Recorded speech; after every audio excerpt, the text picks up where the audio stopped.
हिंदू धर्मानुसार प्रत्येक जीवाचे आयुष्य जन्मापूर्वीच निश्चित झालेले असते. जेव्हा त्या आयुष्याचा शेवटचा क्षण येतो तेव्हा यमराज आपल्या दूतांना त्या जीवाला आणण्यासाठी पाठवतात. या दूतांना यमदूत असे म्हटले जाते.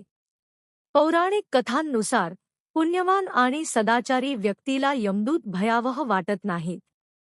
उलट त्यांचा प्रवास शांत आणि सुलभ होतो.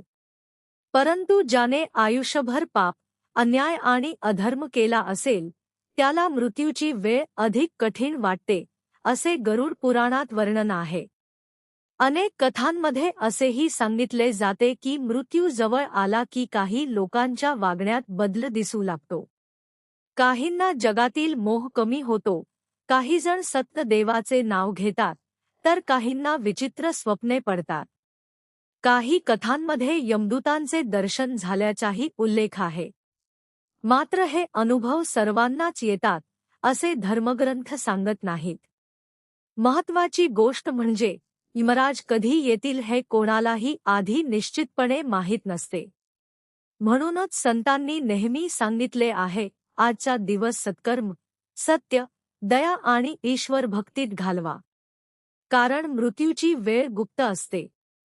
गरुड पुराणात असेही सांगितले आहे की मृत्यूनंतर आत्म्याच्या कर्मांचा हिशोब केला जातो. चांगल्या कर्मांचे फळ शुभ मार्गाने मिळते, तर वाईट कर्मांचे परिणामही भोगावे लागतात.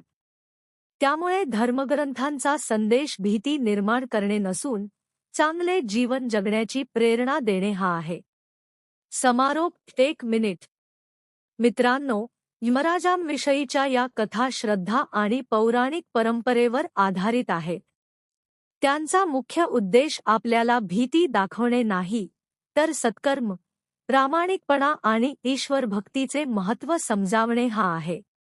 आपण किती दिवस जगू हे आपल्या हातात नसते, पण कसे जगू हे नक्कीच आपल्या हातात असते.